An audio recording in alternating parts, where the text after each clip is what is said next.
Mbak Putri dan juga rekan-rekan, tampaknya Mas Gamal sudah hadir. Silakan bergabung, Mas Gamal. Oke, Mas Gamal dari Ketua DPP PKS. Silakan bergabung. Selamat malam, Mas Gamal. Malam. Oke, baik. Mas Gamal, langsung saja saya tanya, nggak apa-apa ya? Please. Go ahead. Baru sampai langsung ditanya. Oke, Mas Gamal.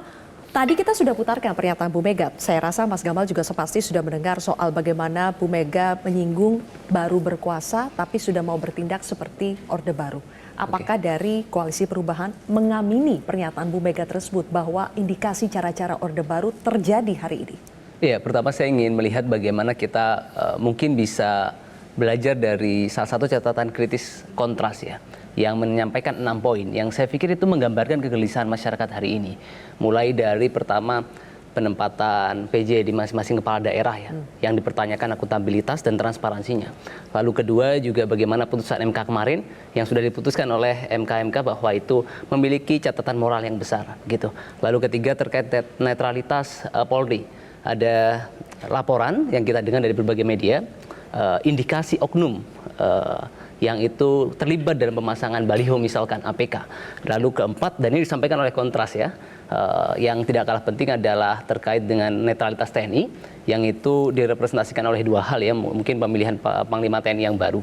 Dan yang kelima yang tidak kalah penting adalah mobilisasi ASN yang itu menjadi salah satu tantangan dalam konteks ya netralitas ke depan.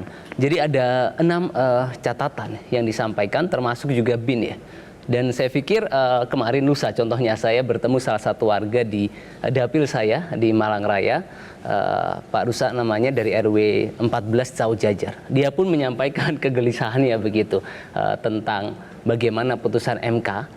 Beliau menggunakan diksi yang hampir serupa dengan yang digunakan oleh Ibu Mega, yaitu jengkel atau kalau bahasa orang Jawa itu pegel. Ya, nah itu mungkin poin saya yang kedua, bahwa laporan Kontras dan kalau kita lihat data sebetulnya, saya pikir berbagai indikator-indikator ya internasional, misalkan kita buka data demokrasi indeks kita.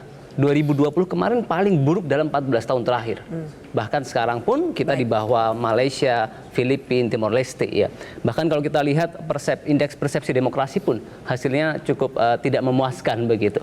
Artinya dari 3 hal itu, satu, laporan berbagai LSM, kedua, data, dan hal-hal yang saya temui di masyarakat, saya pikir kita punya tanggung jawab moral yang sama.